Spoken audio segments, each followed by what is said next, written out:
बिस्मिल्लाहिर्रहमानिर्रहीम। खातिन हज़रात, मैं हूँ अख्तर अब्बास और आप सबको मेरा सलाम पहुँचे।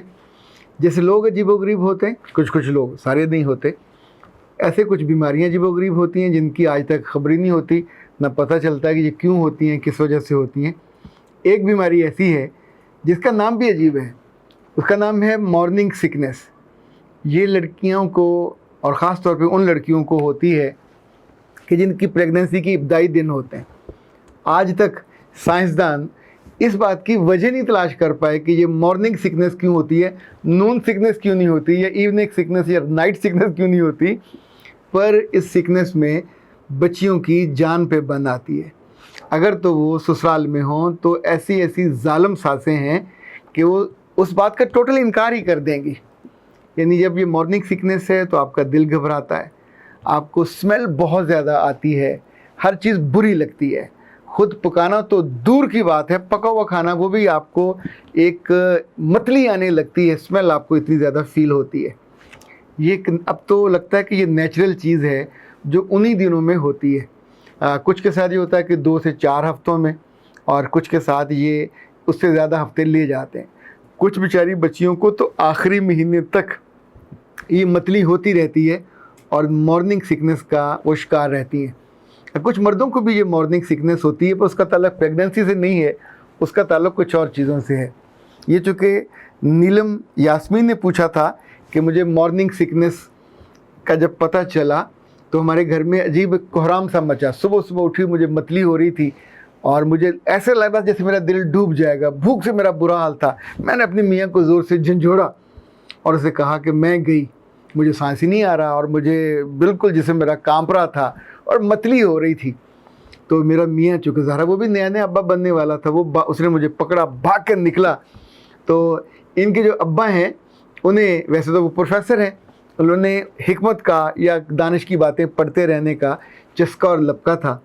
तो वो ये बातें सुन के मुस्कुराए, उन्होंने कहा बेटा कुछ नहीं होता, हॉस्पिटल नहीं जाना, इस बीमारी को मॉर्निंग सिकनेस कहते हैं, ये सुबह सुबह होती है, तो जाओ आराम से, लेकिन आज तुमने किचन में नहीं जाना क्योंकि किचन में तुम्हें हर चीज़ से स्मेल आएगी। अच्छा, और भी उन्होंने कुछ बातें उनको बताई। फिर उन्होंने मुझे कॉल किया और कहा कि ये उन्होंने कहा है अब्बा जान ने, तो उनके अब्बा जान ने बिल्कुल सही कहा था। फिर कुछ बातें ऐसी हैं जो उनको मैंने बताई। शुक्र है उनकी सास ने अपने अब्बा, यानी इनके अब्बा की बातों का इनकार नहीं किया, उन पर वो बात बीती थी और उन्होंने उस बहू को अपनी ही बेटी की तरह जाना, इनकार नहीं किया।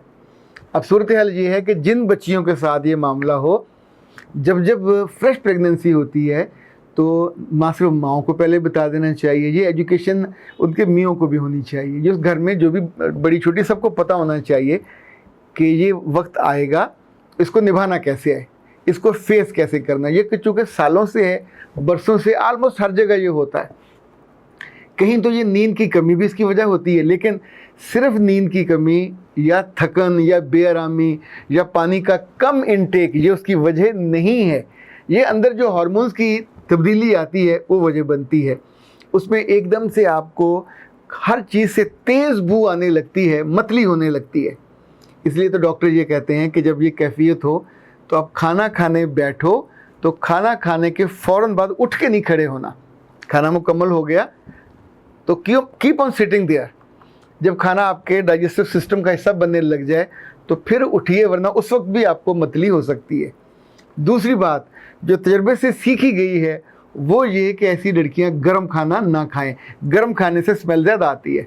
इन्हें ठंडा खाना खाने की आदत डालनी चाहिए, वो खाना ये खा लेंगी। तीसरा, इन्हें इन दिनों खुद खाना नहीं बनाना चाहिए। चौथा, इन दिनों किचन में भी कम जाना चाहिए। नहीं, ये नाक पकड़ के तो आप खाना बनाने से रहे, वो जब आपको स्मेल चढ़नी है, मसाले की भी चढ़ सकती है, प्याज की वो जो आप बना रहे होते हैं मसाला, उससे भी चढ़ सकती है, किसी भी खाने पकते हुए जो वहाँ से भाप ने उसकी भी चढ़ सकती है। तो उस वक्त आप या तो फिर वॉमिटिंग शुरू कर दोगे, और चूँकि खाली पेट होता है सुबह तो ऊकेंगे, जैसे ना ऊकना, आ करेंगे, वॉमिट नहीं होगा तो आपकी प्रेगनेंसी को नुकसान पहुँच सकता है। तो ये रिस्क नहीं लेना चाहिए। तरीका क्या है, अब इससे बचें कैसे या इसका मुकाबला कैसे करें। आपके तकिए के आसपास रंग बिरंगे बिस्किट होने चाहिए, आपके आसपास करारी सी कोई चीज़ भी होनी चाहिए। वो डिब्बा पैक भी हो सकती है, कुछ बनी हुई भी हो सकती है। इसी तौर पे आपके फ्रिज में योगर्ट चाहे फ्लेवर्ड हो चाहे सादा हो वो ज़रूर होना चाहिए।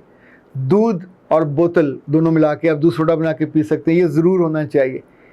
इन दिनों में आपको रात कभी खाली पेट नहीं रहना। रात को जब आपकी आंख खुले कुछ ना कुछ फ़ौरन, इसे कहते हैं ना डुंग लेना, वो ज़रूर कर लेना चाहिए। हर 2-3 घंटे के बाद आपके पेट में कुछ जाना चाहिए, वरना मतली ज़्यादा होगी और सुबह तक जो मॉर्निंग सिकनेस है वो अपने अरूज पे पहुँचेगी। अच्छा, जब ये अरूज पे पहुँचेगी तो कैसे पहचानेंगे? आपको यूरिन बार बार आएगा, बार बार आपको जाना पड़ेगा वॉशरूम। आपके होंठ खुश्क होंगे। अच्छा, होंठ खुश्क होंगे तो आपकी आंखें में जलेंगी और आप बार बार अपने होंठों पे पपड़ी सी जमेंगी, उस पर आप ज़ुबान फेरोगे। मुंह आपका फीका फीका रहेगा, ज़ुबान भी वाइट सी हो जाएगी और बिल्कुल बेमज़ा हो जाएगी। तो ऐसे में जो चीज़ आपके आसपास हो उसको बार बार लीजिए, बार बार खाइए। अगर कोई जालिम सास आपसे ये कहे हम पे भी बीती थी, हमें कुछ नहीं हुआ था, खाना बनाओ, तो आप उस बच्ची की और आने वाले उस जी की जान से खेल जाओगे, कातिल कहलाओगे। ये जुल्म कभी मत कीजिए। ये एक जेन्युइन चीज़ है, साइंसी तौर पे प्रूवन चीज़ है। डॉक्टरों को उसकी वजह समझ नहीं आई, अलग बात है। उस बीमारी का नाम उन्होंने फिर मॉर्निंग सिकनेस रखा कि जो आमतौर पे 2-3 घंटे के बाद ये सिकनेस कम हो जाती है। कुछ ख़वातीन में 2 से 4 हफ्तों में ख़त्म हो जाती है, कुछ में ये काफ़ी ज़्यादा दिन ले जाती है, 4 हफ्ते से लेकर 16 हफ्ते तक। लेकिन एक बात जो याद रखिएगा, जिस बच्ची को इस बीमारी का सामना होगा, अगर वो जॉइंट फैमिली में है तो भी, अगर वो इंडिविजुअल इंडिपेंडेंट रह रही है तो भी, दोनों सूरतों में घर डिस्टर्ब हो जाएगा। तो ऐसे में जो साथ रहने वाला अगर स्पाउस है, मियाँ है, तो उसको फिर जालिम को बतौर ख़ास एहतमाम करना चाहिए। ये ख़ुद पका सकता हो तो ख़ुद पकाए, बाज़ार से ला सकता हो तो बाज़ार से लाए। तली चीज़ें नहीं लानी, और जिसमें मक्खन ज़्यादा हो, घी ज़्यादा हो, पनीर ज़्यादा हो, ये भी पेशेंट को कम देनी है, क्योंकि आपने उस मसले को पकड़ना है। शुगर कम होगी, बीपी आपका शूट भी कर सकता है। सो इसलिए जो जो चीज़ें मैंने बताई हैं खाने की और पीने की और एहतियातें, लाइक इसमें डॉक्टर ये भी कहते हैं कि आप खाने के दौरान पानी ना पिएं। कुछ लोगों से तो ज़रा पानी के बिना रहा नहीं जाता, तो कम पिएं। खाने से पहले पी लें, खाने के बाद पी लें। हल्की फुल्की ग़िज़ा मुसलसल लेते रहिए। रात जब सोने का वक्त हो या दोपहर को आप लेटें तो आपका सर ही ऊंचा नहीं रखना, एक तकिया अपने पाँव के नीचे भी रखना है। और इसी तौर पे चादर आपने बहुत ऊपर नहीं लेनी, वरना आपको सफोकेशन सी होने लगेगी और वो भी फिर आपकी मतली का बायस बनेगा। याद रखिएगा, नट्स अगर घर में हैं और आपके आसपास पड़े हैं तो ये भी आपके लिए बड़े मुफीद हो सकते हैं। वैसे सबसे अच्छी बात यह है कि ख़ुद से तुक्के लगाने की बजाय जो मैंने आपको चीज़ें बताई हैं, एक तो इनको याद रखें, दूसरा किसी डॉक्टर से जिसको आप रेगुलर दिखाते हो या न्यूट्रिशनिस्ट से, उससे ज़रूर मशवरा कर लें। उससे आप और आपका बेबी सेहतमंद रहेगा, आपकी अपनी सेहत जो है, फिर आपको ये भी पता चल जाएगा कि मुझे कितने हफ्ते तक इसको झीलना है या बर्दाश्त करना है। आखिरी बात, ये जो मॉर्निंग सिकनेस है ये बीमारी नहीं है, ये नखरे भी नहीं है, ये एक नेचुरल चीज़ है, एक फेज़ है जो उन बच्चियों पे आता ही आता है और उनको इसको सहना होता है। और इस बीच में इन सारी खुराकों का, खानों का, आराम का एहतियात करना होता है। अच्छा, इसी तौर पे वो मर्द जिनके बीपी का मसला होता है या जिनके शुगर का मसला होता है, उनको भी सुबह मॉर्निंग सिकनेस, अच्छा ये मॉर्निंग सिकनेस इन बच्चियों की सिकनेस से थोड़ी फ़र्क होती है। उन्हें चीज़ों से यूँ मतली तो नहीं होती, ना खुशबू से मतली होती, लेकिन उन्हें भूख से मतली होती है। और ख़ाली पेट अगर हों तो उन्हें दे फील बैड, तो उन्हें ज़रूर इन्हीं चीज़ों को, चाहे वो नट्स हों, चाहे जूस हो फ्रेश फलों का, वो आप ले सकते हैं। आप ऐसी चीज़ें जो थोड़ी करारी हों वो ले सकते हैं। बहुत मीठी चीज़ें लेने से परहेज़ करना है। इसी तौर पे आप हल्की फुल्की चाय के साथ रस या पापा ले सकते हैं, वो जो होते हैं ब्रेड, वो आप ले सकते हैं, शीर खुरमा ले सकते हैं, लेकिन पूरा नहीं, थोड़ा सा उसका हिस्सा। और यूँ वो जिसे कहते हैं ना, अपने मैदे को धोखा देना या अपने मैदे को थोड़ा ट्रैप करना कि वो एकदम से महसूस करे कि वो उसकी टेक केयर की जा रही है और वो एहतिजाज करना बंद कर दे। पर इसको, इस फीलिंग को हम मॉर्निंग सिकनेस के साथ नहीं जोड़ सकते, पर ये मतली सुबह होती ज़रूर है। कुछ लोगों को रात गए भी होती है, अगर वो खाली पेट हों। और ख़ास तौर पे जो डायबिटिक होते हैं, जिनको ज़ियाबितिस का इशू होता है, उनको तो हर 2-2 ढाई-ढाई घंटे बाद दिल माने ना माने, पेट मांगे ना मांगे, ज़रूर कुछ ना कुछ डूंघते रहना चाहिए।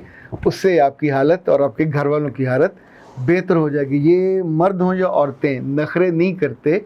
ये ज़िंदगी में जो ज़रा जिस्म है, जिस्म की अपनी ज़रूरतें हैं, उसके अपने नखरे हैं। कुछ जगहों पे वो अपनी मनमानी भी करता है, कुछ जगहों पे वो मर्ज़ी मनवाता है, कुछ जगहों पे अपनी एहतियात करवाता है। उसका हक़ है बाबा, सारी उम्र वो हमारा ख्याल करता है, हमको लिए लिए फिरता है। अभी भी एक नई जान आने वाली होती है, तो उसके इस्तकबाल में इतना तो उसका इस्तेहकाक है कि उसको ज़रा वीआईपी ट्रीटमेंट नहीं दी जाए। और जब आप नहीं देते और फिर कहते हैं कि ये नखरे करती है और वगैरह वगैरह, तो दिल भी दुखता है और मैदा भी दुखता है, वोमिट भी होता है और घर के सारे हालात ख़राब हो जाते हैं। फिर ये ताल्लुकात को नॉर्मल होने में काफ़ी वक्त लगता है। अख्तर अब्बास को दीजिए इजाज़त। अस्सलाम वालेकुम।